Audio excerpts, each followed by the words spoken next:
In the autumn of 1956, a small pharmaceutical company in West Germany prepared to launch what it believed would be a revolutionary new medication.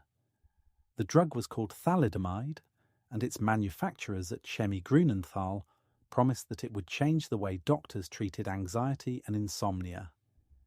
Unlike barbiturates, which were the standard treatment at the time and carried significant risks of addiction and overdose, thalidomide was marketed as completely safe. The company claimed it was so harmless that it was virtually impossible to overdose on it. Parents could leave bottles of it lying around without worrying about their children. Pregnant women could take it without any concerns. It was, the advertisements proclaimed, the safest sedative ever created. Within a few years, this wonder drug would be prescribed to millions of people across dozens of countries.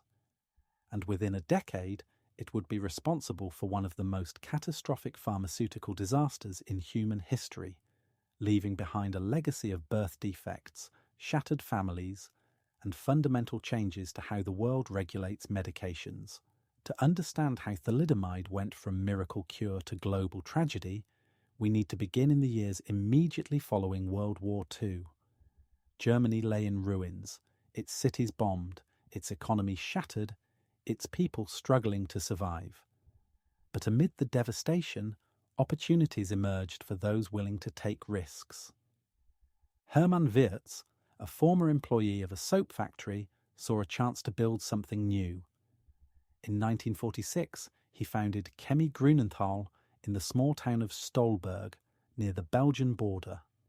Initially, the company produced antibiotics using penicillin cultures obtained from the Allies. But Wirtz had bigger ambitions. He wanted to develop original drugs, not just manufacture existing ones. The company hired Heinrich Müchter as its chief scientist and research director. Müchter was a complicated figure whose past would later become controversial. He had worked during the Nazi era, and questions would eventually be raised about his wartime activities. But in the desperate post-war years, such backgrounds were often overlooked or deliberately ignored. What mattered was that Müchter was ambitious, confident, and eager to make his mark. He assembled a small research team and began searching for new pharmaceutical compounds that could generate profits for the struggling company. The team experimented with various chemical structures, trying to develop medications for different conditions. One researcher, Wilhelm Kunz, was working on developing new antibiotics when he synthesized a compound in 1954.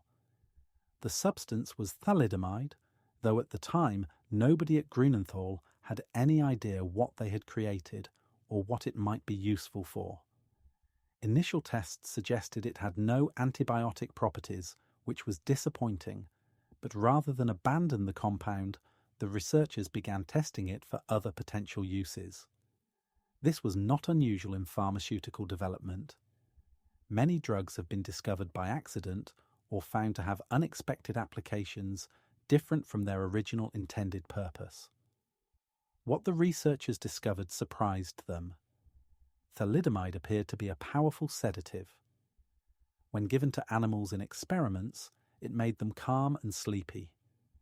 More importantly, it seemed remarkably non-toxic. The researchers tried giving animals massive doses, amounts that would have killed them if they'd been given barbiturates. But the animals survived. They became very sedated, but they didn't die.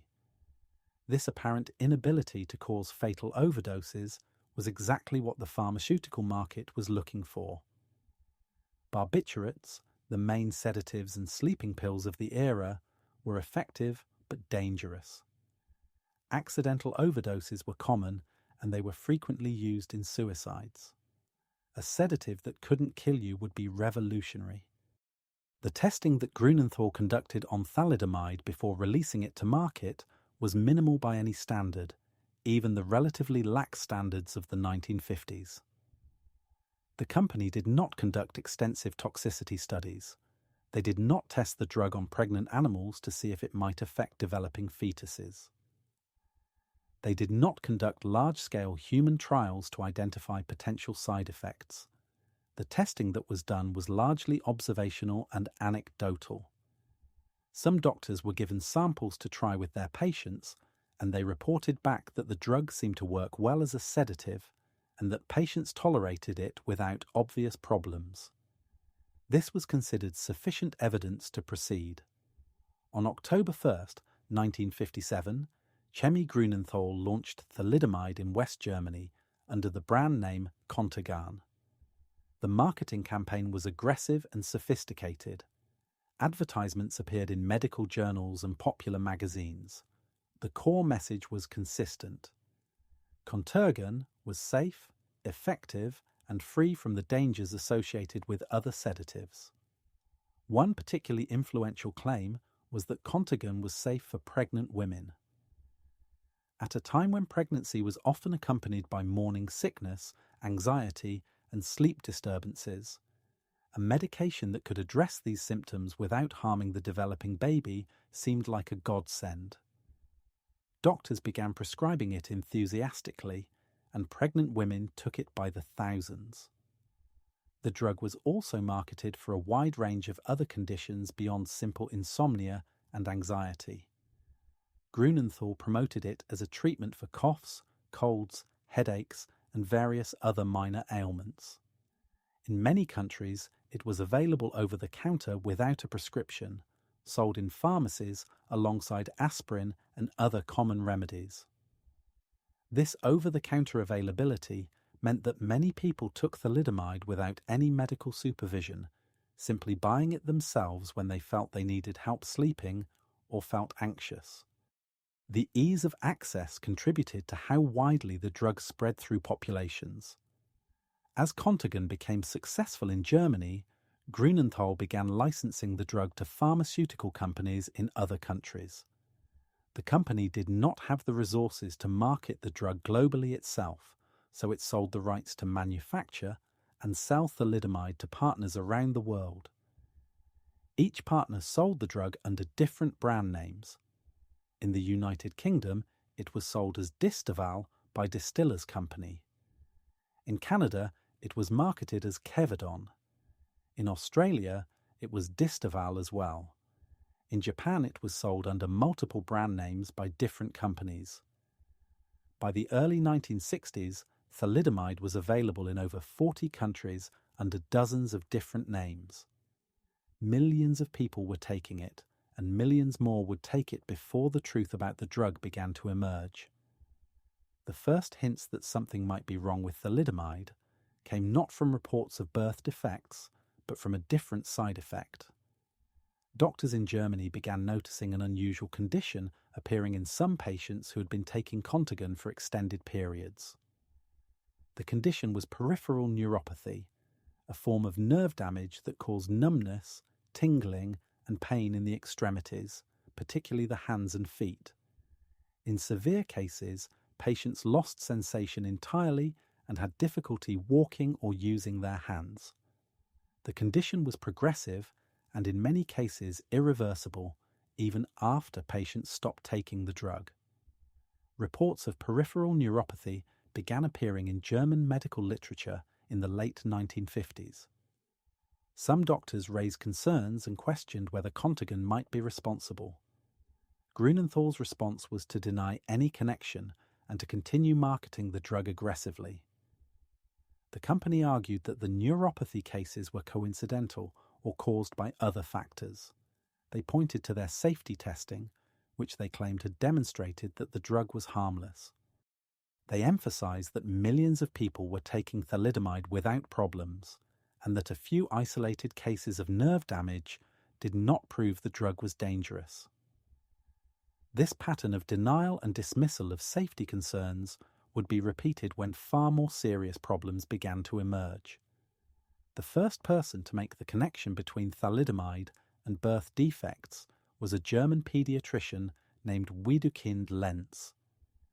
In November 1961, Lenz noticed an alarming pattern in his practice.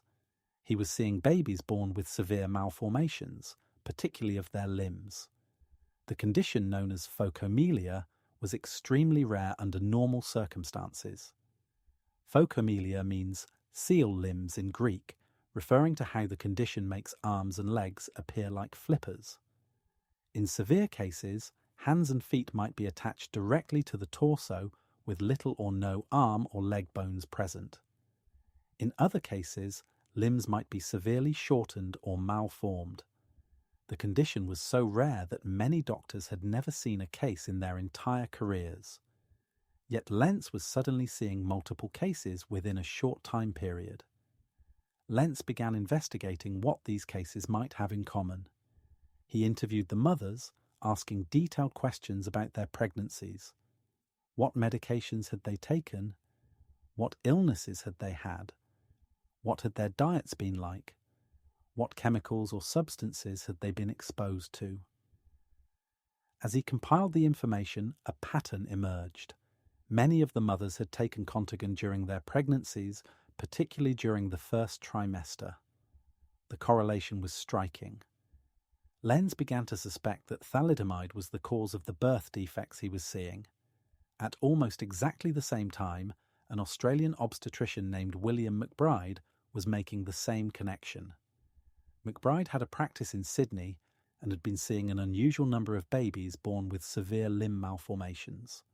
Like Lentz, he began investigating what might be causing this cluster of cases. And like Lentz, he discovered that many of the affected mothers had taken thalidomide during pregnancy. McBride wrote a letter to the medical journal The Lancet in December 1961, warning about the possible connection between thalidomide and birth defects. Lentz contacted Grunenthal directly to report his findings. The company's response was defensive and dismissive. They questioned his methodology and his conclusions.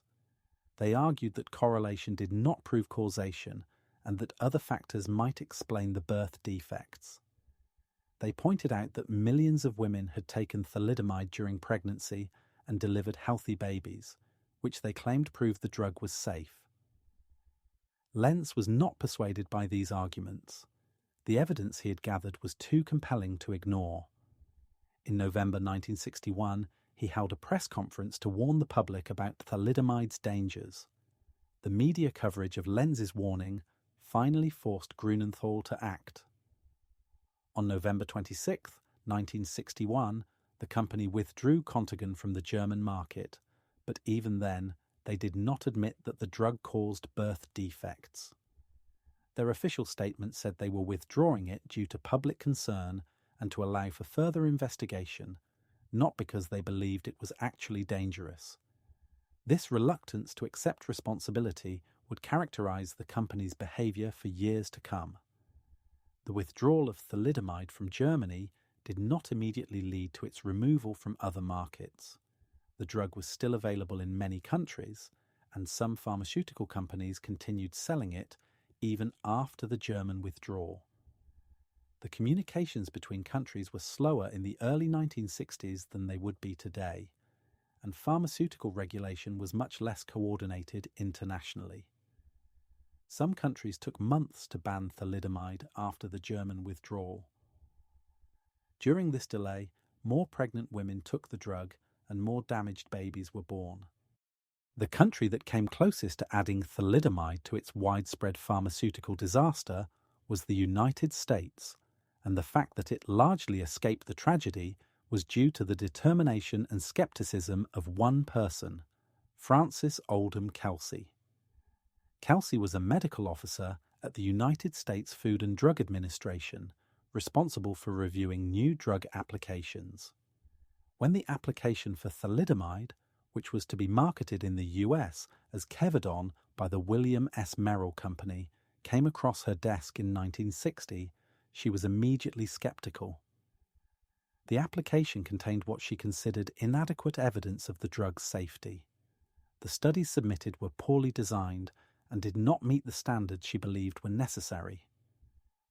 Kelsey refused to approve the drug. The pharmaceutical company was furious and applied enormous pressure on her and the FDA to reverse the decision. They argued that the drug was already approved and widely used in dozens of other countries. They claimed that American patients were being denied access to a safe and effective medication because of bureaucratic obstinacy. They went to Kelsey's superiors to complain about her. But Kelsey stood firm. She kept requesting additional safety data, and the company could not provide information that satisfied her concerns. She was particularly worried about the reports of peripheral neuropathy that were emerging from Europe, and she questioned whether a drug that could cause nerve damage had been adequately tested. When the news about birth defects broke in late 1961, Kelsey's caution was vindicated. The Merrill Company withdrew its application for US approval of thalidomide. Because the drug had never been approved for general sale in the United States, the country was largely spared the tragedy that affected so many other nations. Some Americans were affected because thalidomide had been distributed to doctors as part of clinical trials, and some of those doctors had given it to pregnant women. But the number of American thalidomide babies was small compared to what it would have been if the drug had been approved for general sale. Kelsey became a national hero. President John F. Kennedy gave her an award for Distinguished Federal Civilian Service. Her story became a powerful example of why rigorous drug testing and skeptical regulators were essential. The scale of the thalidomide disaster became clear only gradually. Initially, reports suggested hundreds of affected babies, then thousands. The final estimates would eventually reach between 10 and 20,000 babies born with thalidomide-related birth defects worldwide. The majority of cases were in West Germany, where the drug had been available longest and most widely used, but substantial numbers of cases occurred in the United Kingdom, Australia, Canada, Japan, and many other countries. Some babies died shortly after birth due to severe internal malformations. Others survived, but faced lives of significant disability. The birth defects caused by thalidomide varied in severity, but followed certain patterns. The most characteristic effect was phocomelia, the severe shortening or absence of limbs. Some babies were born with no arms or legs at all. Others had partial limbs or limbs of different lengths. Hands might be attached directly to shoulders. Feet might emerge from hips. But limb malformations were not the only effects. Thalidomide could damage any developing organ system during the critical windows of embryonic development. Some babies were born with malformed or missing eyes and ears.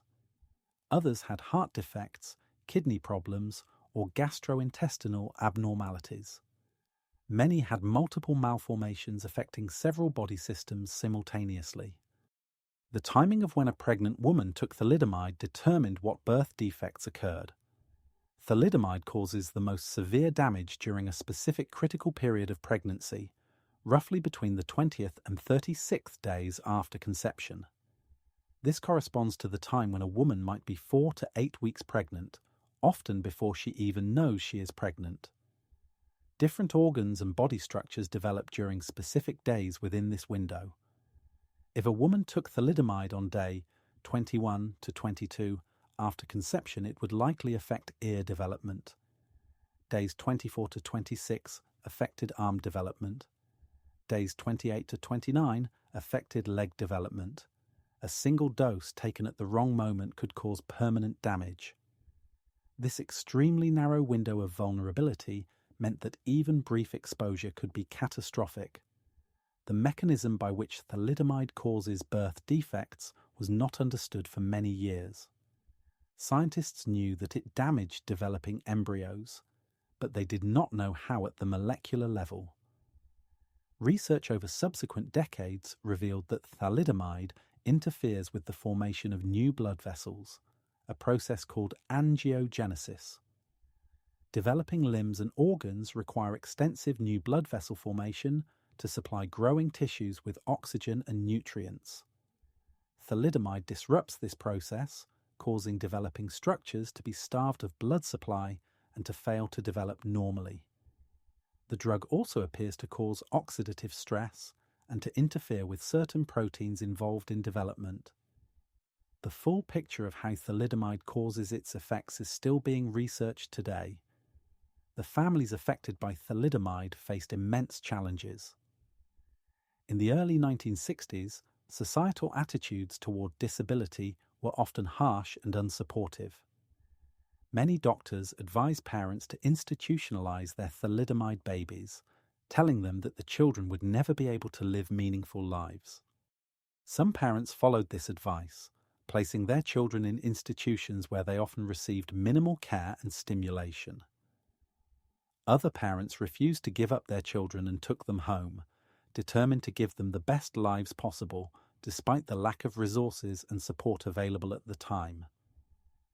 Raising a child with severe thalidomide-related disabilities in the 1960s required enormous dedication and creativity. Many of these children needed extensive medical care, multiple surgeries, and specially adapted equipment. Prosthetic limbs had to be custom designed and frequently replaced as children grew. Homes had to be modified to accommodate wheelchairs or to allow children without arms to navigate and function. Parents had to fight with schools to allow their children to attend regular classes rather than being segregated or denied education entirely. The financial burden on families was crushing, as medical care and adaptive equipment were expensive and often not covered by insurance. The affected families began organizing to seek compensation from the pharmaceutical companies responsible for the disaster. In Germany, parents of thalidomide children formed advocacy groups and demanded that Grünenthal accept responsibility and provide financial support. Similar organizations formed in the United Kingdom, Australia, Canada, and other affected countries. These advocacy groups faced significant obstacles. The pharmaceutical companies initially denied liability and fought compensation claims aggressively. They employed teams of lawyers to contest every claim and used various legal strategies to minimize their financial exposure. In Germany, negotiations between the parents' organizations and Grünenthal dragged on for years. The company agreed to establish a compensation fund, but fought over how much money should be paid and which children qualified. The legal situation was complex because German law at the time made it difficult to prove liability in pharmaceutical cases. Eventually, the German government intervened and pressured Grünenthal to reach a settlement. In 1970, the company agreed to pay substantial compensation, though many parents felt the amounts were inadequate, given the lifelong effects their children would face. In the United Kingdom, the situation followed a similar pattern. Distillers Company, which had marketed thalidomide as Distaval, initially offered minimal compensation. The Sunday Times newspaper launched a campaign to expose the inadequacy of the settlements being offered and to put public pressure on distillers to increase compensation. The campaign was controversial because it potentially prejudiced ongoing legal cases, and distillers obtained court orders trying to prevent the newspaper from publishing certain information. The legal battle over what the press could report became almost as significant as the compensation battle itself. Eventually, public outrage forced distillers to offer more substantial compensation packages. The thalidomide disaster fundamentally changed pharmaceutical regulation around the world. Before thalidomide, drug testing requirements were relatively minimal in most countries. Pharmaceutical companies could bring new drugs to market based on limited safety data and short-term studies. There were no requirements to test drugs specifically for effects on pregnancy or fetal development. The assumption was that if a drug did not harm adult humans in short-term studies, it was probably safe. Thalidomide shattered this assumption and demonstrated that drugs could have devastating effects that would not be detected by conventional testing methods. In the United States, the thalidomide crisis led directly to the passage of the Kefauver-Harris Amendment to the Food, Drug and Cosmetic Act in 1962. This legislation dramatically strengthened the FDA's authority to regulate pharmaceuticals. It required drug companies to prove that new medications were not only safe, but also effective before they could be marketed. It required much more extensive testing, including animal studies specifically designed to detect effects on reproduction and fetal development. It required companies to report adverse effects that occurred after drugs were on the market. And it gave the FDA the power to withdraw approval for drugs that proved to be dangerous. Similar legislative changes occurred in countries around the world as governments recognized that their existing regulatory systems had failed to protect public health. The new regulations substantially lengthened and complicated the drug development process. Before thalidomide, a pharmaceutical company might develop and market a new drug within a few years. After the regulatory reforms, the process typically took a decade or more and cost vastly more money. Companies had to conduct extensive animal toxicity studies, test drugs on pregnant animals to check for birth defects, conduct multiple phases of human clinical trials with careful monitoring for side effects, and compile massive amounts of documentation to submit to regulatory agencies. These requirements made drug development more expensive and slower, but they also made it much safer. The probability of another disaster on the scale of thalidomide was greatly reduced. However, the stricter regulations also had some negative consequences. The increased time and cost of drug development meant that some potentially valuable medications never made it to market because companies decided they were not worth the investment.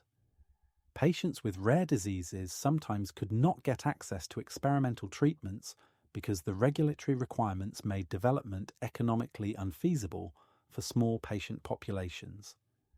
The regulations also could not eliminate all risk. Even with extensive testing, unexpected side effects sometimes emerged only after drugs had been used by large numbers of people for extended periods. The balance between safety and access, between caution and innovation, remains a source of ongoing debate in pharmaceutical regulation. The children born with thalidomide-related disabilities grew up facing a world that was often unprepared for them. Many attended special schools for disabled children, where they received education but also experienced segregation from mainstream society. As they reached adolescence and young adulthood, they faced questions about independence, careers, and relationships that were complicated by their physical limitations. Some became activists and advocates, speaking publicly about their experiences and fighting for disability rights and improved accessibility. Others preferred to live more private lives, focusing on their families and careers rather than on public advocacy. The technological advances of recent decades have improved life significantly for many thalidomide survivors. Modern prosthetics are far more sophisticated than those available in the 1960s and 1970s, offering much better function and comfort. Powered wheelchairs and other mobility aids have improved dramatically. Computers and adaptive technology have opened up educational and employment opportunities that would have been impossible earlier. Many thalidomide survivors have been able to live independent lives, have careers, marry, and have children of their own. But they still face challenges related to aging with their disabilities. Problems that might be minor for able-bodied people become more significant when combined with missing or malformed limbs. One of the most controversial aspects of the thalidomide story emerged years after the initial disaster. In the 1990s, researchers discovered that thalidomide had potential therapeutic uses for treating certain serious medical conditions. The drug was found to be effective in treating complications of leprosy, particularly a painful inflammatory condition called erythema nodosum leprosum. It also showed promise in treating certain cancers, particularly multiple myeloma, a cancer of blood plasma cells. The anti-angiogenic properties that made thalidomide so devastating to developing embryos, its ability to prevent the formation of new blood vessels, turned out to be useful in fighting cancers that depend on developing new blood vessels to grow and spread. The idea of bringing thalidomide back into medical use was deeply troubling to many people particularly thalidomide survivors and their families. They argued that the drug should never be used again, given its history of causing such terrible harm. They worried that reintroducing it would inevitably lead to new cases of birth defects, as the drug would be prescribed inappropriately, or women would become pregnant while taking it. The pharmaceutical industry and some patient advocacy groups argued that denying patients access to an effective treatment because of past misuse would itself be unethical. They maintained that with proper safeguards and restrictions, thalidomide could be used safely for its legitimate medical applications. In 1998, the FDA approved thalidomide for treating erythema nodosum leprosum, making it legally available in the United States for the first time. The approval came with unprecedented restrictions designed to prevent any pregnant woman from taking the drug. The System for Thalidomide Education and Prescribing Safety, known as STEPS, established strict protocols. Doctors had to register and complete special training before they could prescribe thalidomide. Patients had to sign detailed consent forms acknowledging the risks. Women of childbearing age had to use 2 forms of birth control simultaneously and undergo regular pregnancy testing. Pharmacists had to participate in the program and could only dispense limited supplies. Despite these safeguards, concerns remained about whether the restrictions were truly adequate. Thalidomide was subsequently approved for treating multiple myeloma in 2006, and its use has expanded to other conditions as well. Researchers have also developed related drugs called thalidomide analogues or immunomodulatory drugs. These include lenalidomide and pomalidomide, which have similar mechanisms of action to thalidomide, but may have different safety profiles. These drugs have become important tools in treating certain cancers and other conditions. However, they still carry risks of birth defects, and their use requires similar safeguards to prevent exposure during pregnancy. The return of thalidomide to medical use has generated ongoing debate about pharmaceutical ethics and risk management. Proponents argue that the drug represents a triumph of medical science, demonstrating how even a substance that caused terrible harm can be rehabilitated through proper understanding and careful use. Critics contend that the history of thalidomide demonstrates the hubris of assuming we can adequately control dangerous substances and that the risk of new disasters always remains. There have been reports of new thalidomide births in countries where the drug has been reintroduced, particularly in Brazil, where it has been used to treat leprosy, and where birth control practices and pregnancy testing may be less rigorously enforced than in wealthier countries. The legacy of thalidomide extends beyond pharmaceutical regulation and the ongoing debates about the drug's current use. The disaster shaped public perception of the pharmaceutical industry and contributed to a decline in the automatic trust that people had previously placed in doctors and drug companies. Before thalidomide, there was a widespread assumption that medications approved for sale were safe and that pharmaceutical companies and regulators were acting in patients' best interests. The thalidomide disaster revealed that profit motives could lead companies to downplay safety concerns and that regulatory systems could fail catastrophically. This loss of innocence has never been fully regained. The thalidomide story has also become a touchstone in discussions of medical ethics, disability rights, and societal values.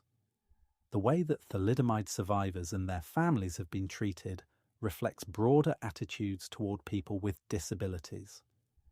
The discrimination and marginalization that many survivors experienced illustrates how society has historically failed to accommodate and include people with physical differences.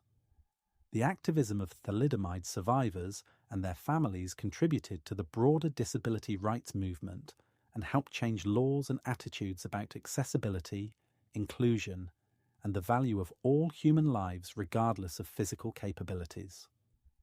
For the medical and scientific communities, thalidomide remains a cautionary tale about the limits of knowledge and the dangers of overconfidence. The disaster demonstrated that what we do not know about drugs can be as important as what we do know. It showed that animal testing, while valuable, cannot predict all effects that will occur in humans, particularly effects on pregnancy and development. It illustrated the importance of post-market surveillance and of taking seriously reports of unexpected effects or unusual patterns of illness. These lessons have been incorporated into medical education and pharmaceutical development practices, but they need to be continually reinforced because the temptation to cut corners and rush products to market remains strong. The compensation battles that followed the thalidomide disaster raised important questions about corporate responsibility and liability that remain relevant today. How much compensation is adequate for lifelong disability caused by corporate negligence? How should responsibility be apportioned between manufacturers, regulators, and prescribing physicians? What obligations do companies have to continue supporting people affected by their products decades after the initial harm? The thalidomide cases helped establish precedents, but they did not resolve these fundamental questions, which continue to arise in other contexts involving defective products, environmental contamination, and medical malpractice. As the original generation of thalidomide survivors has aged, new challenges have emerged. Many are experiencing health problems related to the aging of bodies that were malformed from birth. Limbs that were never properly formed wear out faster. Spines that compensated for missing limbs develop problems. The prosthetics and adaptive equipment that allowed independence in younger years may become inadequate as physical capabilities decline. Some countries have established ongoing support programs for aging thalidomide survivors, recognizing that their needs continue throughout their lives. Other countries have been less responsive, forcing survivors to continue fighting for support decades after the initial disaster. The thalidomide disaster also had significant effects on the pharmaceutical industry itself, beyond the regulatory changes it prompted. Companies became much more cautious about liability exposure and much more aggressive about documenting their safety testing and monitoring for adverse effects. Product liability insurance became essential and expensive. Companies began establishing formal pharmacovigilance systems to track and investigate reports of adverse effects. Legal departments became more central to pharmaceutical operations as companies sought to protect themselves from lawsuits. Some critics argue that the industry became excessively risk-averse, abandoning research into important but legally risky areas such as drugs for pregnant women or children. The role of medical journals and the medical literature in the thalidomide story is worth examining. The early warning signs about thalidomide's dangers appeared in medical journals, but they were not widely noticed or acted upon quickly enough. The peripheral neuropathy cases reported in German medical journals in the late 1950s should have prompted more concern and investigation. The letters from Lentz and McBride in 1961 warning about birth defects were published in The Lancet, one of the world's most prestigious medical journals, but even then some physicians and pharmaceutical companies dismissed or ignored the warnings.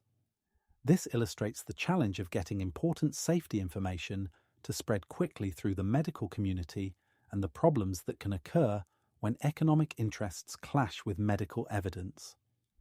The thalidomide disaster occurred at a particular moment in history, and understanding that context helps explain how it happened. The late 1950s and early 1960s were a time of optimism about medical progress and pharmaceutical innovation. Antibiotics had conquered many infectious diseases that had previously been fatal. New medications were being developed for conditions that had never been treatable before. There was a widespread belief that modern science could solve virtually any medical problem and that pharmaceutical development was an unalloyed good. This optimism made it easier for people to believe claims about wonder drugs and harder for them to question whether new medications might have hidden dangers. At the same time, the early 1960s were a period when women's health concerns were often trivialized or dismissed by the male-dominated medical establishment. Pregnancy discomforts like morning sickness were not taken as seriously as they might be today. The idea that these were minor problems that women simply had to endure was common. In this context, a drug that promised to relieve morning sickness and anxiety during pregnancy seemed like a blessing, and women were grateful to have access to it. The fact that most thalidomide victims were children damaged by a drug given to their pregnant mothers reflects this historical moment when women's reproductive health was both medicalized and marginalized. The international nature of the thalidomide disaster highlighted the need for better global cooperation on drug safety. A drug withdrawn in one country might continue to be sold in others. Safety information discovered in one place might not reach regulators and doctors elsewhere. Different countries had different standards for drug approval and different systems for monitoring adverse effects. The disaster prompted efforts to improve international coordination, leading eventually to initiatives like the International Conference on Harmonization, which works to standardize drug development and regulatory processes across countries. However, significant differences remain, and drugs banned in some countries may still be available in others. The media's role in exposing the thalidomide disaster and pressuring companies and governments to respond deserves recognition. Journalists in multiple countries investigated the story, brought it to public attention, and maintained pressure for accountability and compensation when pharmaceutical companies and officials hoped the story would fade away. The Sunday Times campaign in the UK was particularly important in forcing Distillers Company to increase compensation payments. However, media coverage was not uniformly helpful.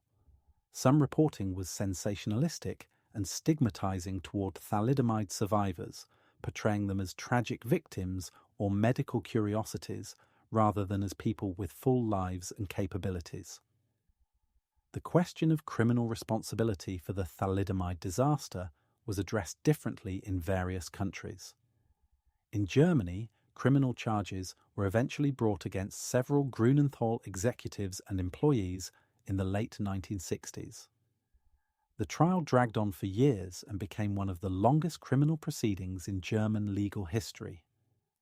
The proceedings were eventually halted in 1970 when a settlement was reached requiring Grunenthal to contribute substantial funds to compensate victims.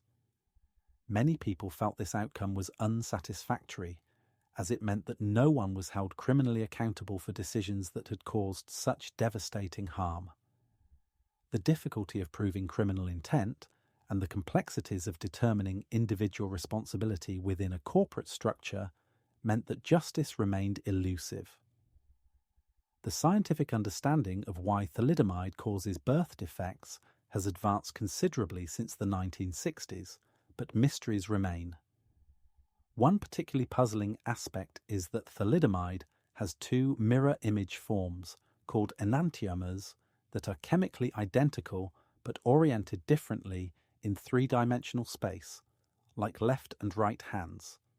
Initially, researchers believed that one enantiomer was safe, while the other caused birth defects. This led to suggestions that a pure preparation of the safe enantiomer could be used medically without risks. However, subsequent research revealed that the body can convert the safe form into the dangerous form, meaning that separating the enantiomers does not eliminate the risk. This discovery was important for understanding how thalidomide works and for developing safer-related drugs. The psychological impact of the thalidomide disaster on survivors and their families has been profound and long-lasting. Many parents experienced intense guilt, wondering if they could have done something differently to protect their children. Some struggled with depression and anxiety related to the overwhelming challenges of caring for severely disabled children. The affected children themselves faced not only physical challenges but also psychological ones. Growing up with visible disabilities in a society that often stigmatized difference was difficult. Many thalidomide survivors have spoken about experiencing bullying, staring, and social exclusion during their childhoods. The psychological support available to help families cope with these challenges was limited in the 1960s and 1970s, though it has improved in more recent decades. The educational experiences of thalidomide survivors varied widely depending on where they lived and their individual circumstances. In some places, children with disabilities were automatically sent to special schools separated from their typically developing peers. These special schools sometimes provided good education and support, but they also reinforced segregation and limited opportunities for social integration. In other cases, parents fought to have their children included in regular schools. These early inclusion efforts faced many obstacles. Schools often lacked appropriate facilities, teachers had little training in supporting students with disabilities, and other students and parents sometimes objected to the presence of disabled children. The experiences of thalidomide survivors in education helped fuel the broader movement for inclusive education and disability rights. The employment experiences of thalidomide survivors as they reached adulthood revealed the extent of discrimination and barriers that people with disabilities faced in the workplace. Many survivors were highly intelligent and well-educated, but found it extremely difficult to find employment. Employers often assumed that people with limb differences could not perform job duties, even when reasonable accommodations would have made employment possible. Some employers worried about insurance costs or liability if a disabled employee was injured. Others simply felt uncomfortable around people with visible disabilities and used various excuses to avoid hiring them. These experiences of employment discrimination contributed to the development of disability rights legislation in many countries, including laws requiring employers to provide reasonable accommodations and prohibiting discrimination based on disability. The artistic and cultural impact of the thalidomide tragedy has been significant. The disaster has been the subject of numerous books, both non-fiction accounts and fictional works inspired by real events. Several films and television programs have dramatized the story or documented the experiences of survivors. Some thalidomide survivors have themselves become artists, writers, and performers, using their creative work to express their experiences and challenge societal attitudes about disability. The visual arts, literature, and performance have provided ways for survivors to tell their own stories and to represent themselves rather than being represented by others. This cultural production has been important for raising awareness and for changing how people think about disability and difference. The role of support groups and advocacy organizations in helping thalidomide survivors and their families cannot be overstated. In the early years after the disaster, many families felt isolated and alone, struggling with challenges that few others understood. The formation of organizations specifically for thalidomide-affected families provided crucial emotional support, practical advice, and collective advocacy power. These organizations fought for better compensation, improved medical care, educational opportunities, and legal protections. They also provided social connections that helped survivors and families feel less alone. Many thalidomide survivors have spoken about how important it was to meet others like themselves and to realize they were part of a community rather than isolated individuals. The relationship between thalidomide survivors and the medical profession has been complex and sometimes fraught. Many survivors have required extensive medical care throughout their lives, including multiple surgeries, ongoing physical therapy, and management of pain and other complications. Some have had positive experiences with healthcare providers who treated them with respect and provided excellent care. Others have encountered doctors and nurses who seem more interested in their unusual anatomy than in them as people, who treated them as medical curiosities rather than patients. Some survivors have reported being photographed or examined by groups of medical students without proper consent, or being subjected to unnecessary or painful procedures justified as being for research or educational purposes. These negative experiences have contributed to mistrust of the medical establishment among some survivors. The geographic variation in how different countries handled the thalidomide crisis reveals important differences in healthcare systems, legal frameworks, and cultural attitudes. West Germany, as the country where the drug originated and where the most cases occurred, eventually established one of the more comprehensive compensation systems. The UK also eventually provided substantial compensation after prolonged legal battles. Australia established support programs for its survivors. Canada's response was more fragmented, with variations between provinces. In Japan, the response was complicated by the fact that multiple companies had marketed thalidomide under different brand names, making it difficult to establish clear lines of responsibility. Some countries with smaller numbers of cases provided minimal support, leaving families to cope largely on their own. The language and terminology used to describe thalidomide survivors and their disabilities has evolved over time and reflects changing social attitudes. In the early years, medical and media descriptions often used language that would now be considered offensive or dehumanizing. Terms like deformed and crippled were common. Children were sometimes described as thalidomide babies, even as they grew into adults, as if their entire identity was defined by the drug that affected them. Over time, influenced by the disability rights movement and by survivors' own advocacy, language has generally become more respectful. The shift toward person-first language, which emphasizes the person rather than the disability, has been important, though some survivors prefer terms like thalidomide survivor that acknowledge their specific experience and community identity. The economic analysis of the thalidomide disaster reveals the enormous financial costs beyond the immediate compensation payments. Healthcare systems have borne costs for surgeries, rehabilitation, prosthetics, and ongoing care over many decades. Special education programs required additional funding. Welfare and disability support programs have provided income support for survivors unable to work or working in limited capacities.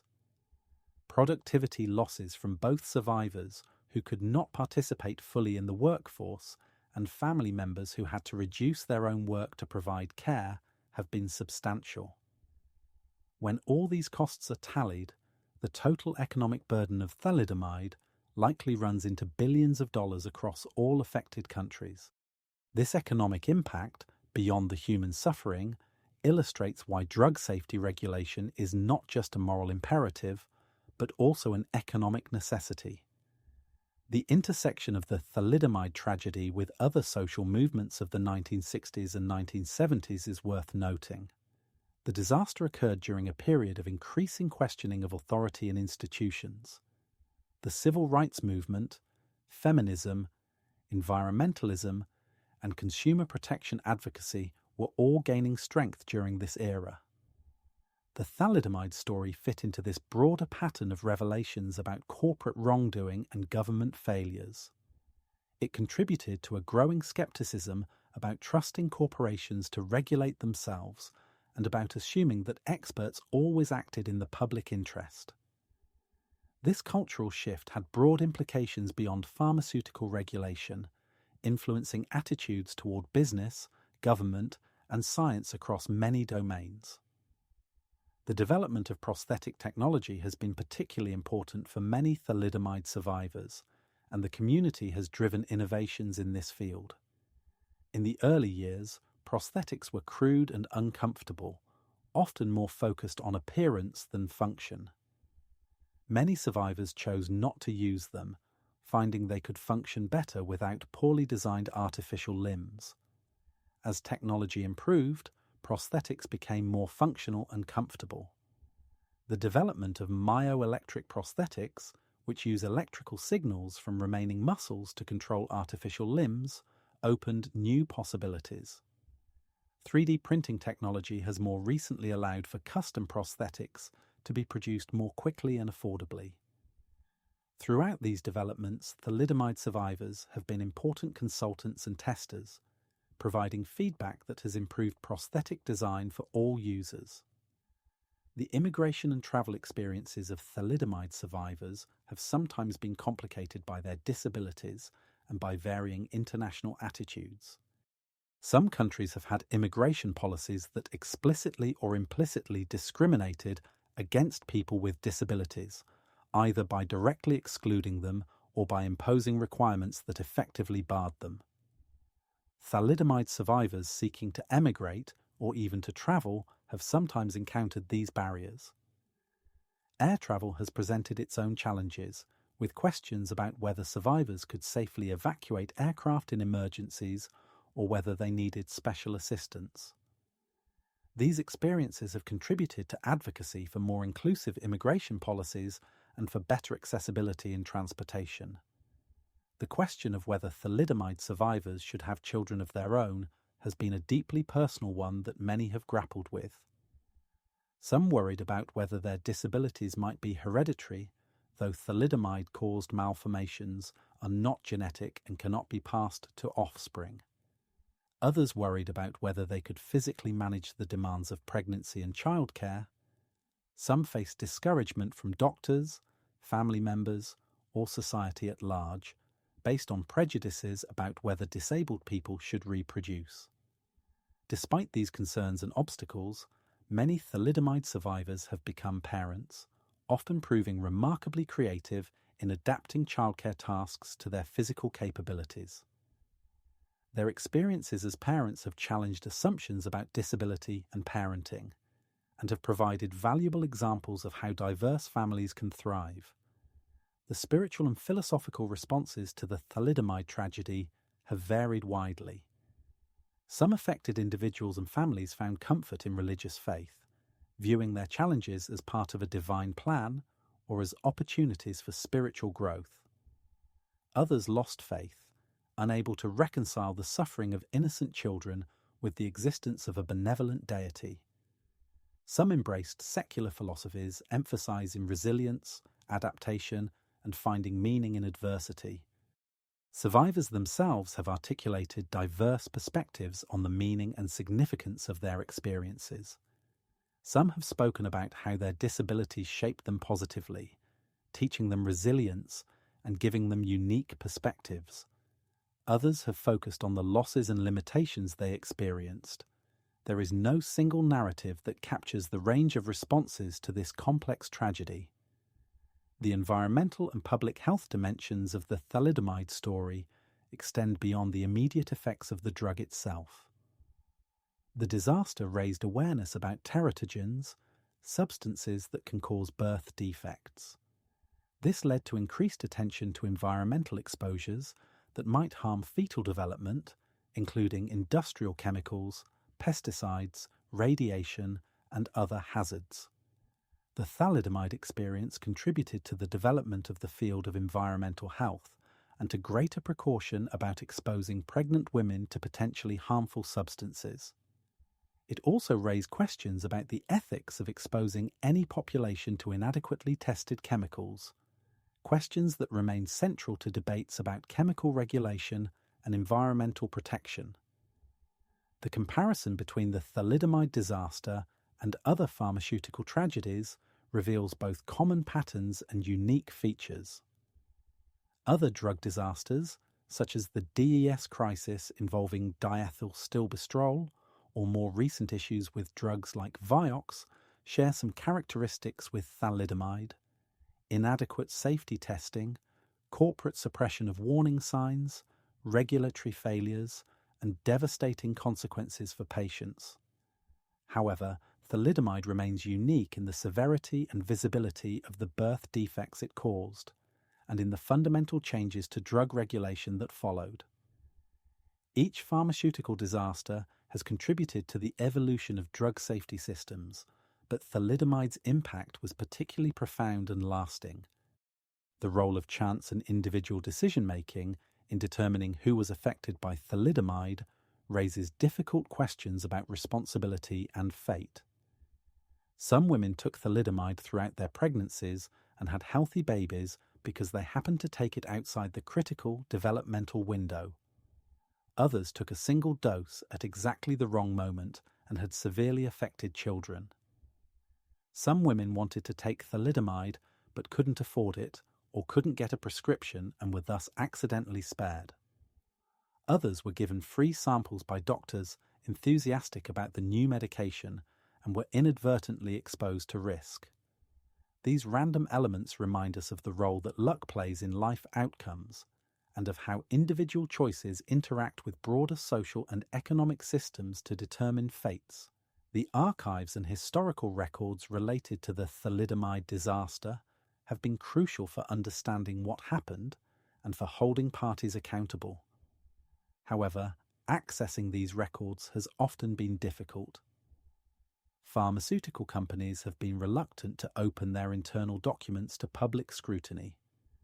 Government records have sometimes been classified or destroyed. Personal papers and testimonies from key individuals have been scattered or lost. Historians and journalists have had to piece together the story from fragmentary sources, and significant gaps in the historical record remain. The importance of preserving and providing access to records of corporate and government actions has been reinforced by the difficulties of reconstructing the thalidomide story. The educational use of the thalidomide case in medical schools, pharmacy programs, and public health courses has been important for training new generations of healthcare professionals. The story is often taught as a cautionary tale about the importance of rigorous drug testing, about the need to question authority and marketing claims, and about the ethical responsibilities of healthcare providers and researchers. Students learn about Frances Kelsey's courage in standing up to pressure from a pharmaceutical company and about Widukind Lentz's scientific detective work in identifying the cause of the birth defects. These stories provide powerful examples of how individual professionals can make a difference, for better or worse, in public health outcomes. The anniversary commemorations of the thalidomide tragedy have served as occasions for remembering those affected, for reflecting on lessons learned, and for assessing how much has changed. 50th anniversary observances in 2012 brought renewed attention to the story and to the circumstances of survivors more than 5 decades after the disaster. These commemorations revealed that while much had improved for many survivors, challenges remained. Some were struggling with declining health as they aged. Others were dealing with inadequate pension support or fighting for continued government assistance. The anniversaries reminded the public that the thalidomide story was not ancient history, but an ongoing reality for survivors and their families. The question of forgiveness and reconciliation between thalidomide survivors and the companies responsible for the tragedy has been handled differently by different individuals and in different countries. Some survivors have expressed forgiveness and moved on, feeling that holding on to anger was harmful to their own well-being. Others have remained angry and have refused to accept inadequate apologies from companies that they feel never truly accepted responsibility. Grunenthal issued a formal apology to victims in 2012, more than 50 years after withdrawing the drug, though many felt the apology was too little, too late, and insufficiently accompanied by adequate compensation. The possibility of genuine reconciliation when the harm is so severe and permanent remains questionable. The insurance industry's response to the thalidomide tragedy had significant implications for pharmaceutical companies and drug development. Insurance companies became much more cautious about providing coverage for pharmaceutical liability, and premiums increased dramatically. Some companies found it difficult or impossible to obtain adequate insurance coverage, which affected their willingness to develop certain types of drugs, particularly those intended for use by pregnant women. The insurance dimension of drug development is often invisible to the public, but plays a significant role in determining which medications get developed and how companies manage risk. The thalidomide experience fundamentally altered the risk calculations for both pharmaceutical companies and their insurers. The technical challenges of establishing causation in the thalidomide cases were significant and have had lasting implications for how drug-caused harm is identified and proven. Epidemiologists had to develop methods for establishing that a rare condition was occurring at elevated rates and for linking that increase to a specific exposure. The concept of the critical window of vulnerability during pregnancy had to be worked out. The biological mechanisms by which thalidomide caused harm had to be understood. These scientific and methodological challenges were complicated by the fact that pharmaceutical companies had strong incentives to dispute causation and to propose alternative explanations. The tools and approaches developed for analyzing the thalidomide tragedy have been applied to investigating many other potential drug safety issues since then. The personal stories of individual thalidomide survivors illustrate the diversity of experiences and outcomes within this community. Some survivors have achieved remarkable success in various fields despite their physical challenges. There are thalidomide survivors who have become successful business people, artists, athletes, academics, and activists. Others have struggled with poverty, unemployment, and social isolation. Some have married and had families, others have remained single. Some have been active in advocacy and public speaking, others have preferred privacy. The range of outcomes reminds us that while thalidomide shaped these individuals' lives in profound ways, it did not determine their futures entirely.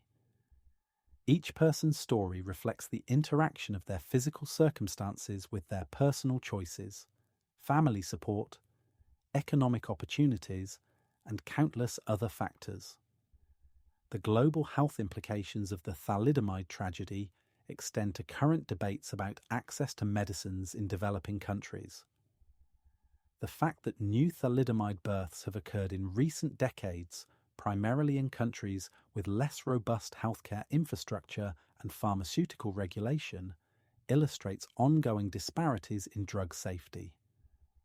While wealthier countries have implemented sophisticated systems to prevent pregnant women from accessing teratogenic drugs, these systems often do not exist or function as effectively in poorer countries.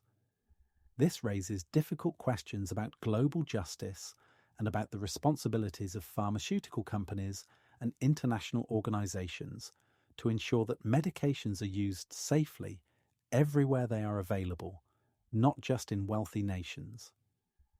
The evolution of medical ethics as a formal discipline was influenced by the thalidomide disaster, along with other medical scandals and ethical breaches of the mid-20th century. The revelation that pharmaceutical companies had marketed a dangerous drug with inadequate testing, that doctors had prescribed it without fully informing patients of risks, and that regulatory systems had failed to protect the public, all contributed to the development of modern bioethics. Principles like informed consent, the precautionary principle in drug development, and the ethical obligation to prioritize patient welfare over profit gained greater emphasis. Medical ethics education became a standard part of training for healthcare professionals, and institutional review boards were established to oversee research involving human subjects. The representation of disability in media and popular culture has been influenced by the thalidomide story and by the advocacy of survivors. In the early years after the tragedy, media portrayals of thalidomide survivors often emphasized pity and tragedy, framing disability as something purely negative. More recent representations have been more nuanced, showing disabled individuals as full human beings with complex lives, rather than as simply objects of pity or inspiration. Some thalidomide survivors have worked in media themselves, helping to create more authentic and diverse representations of disability. The cultural shift from viewing disability as an individual tragedy to recognizing it as a form of human diversity that society should accommodate has been gradual but significant. The scientific research conducted on thalidomide survivors themselves has raised ethical questions about the line between beneficial medical research and exploitation of vulnerable populations. Some survivors have participated in research studies aimed at better understanding the long-term health effects of their conditions or at developing improved treatments and adaptive equipment. This research has had genuine benefits. However, there have also been cases where survivors felt they were treated as research subjects without adequate respect for their dignity or autonomy, where research was conducted primarily for scientific interest rather than to benefit participants, or where findings were not shared with the survivors themselves.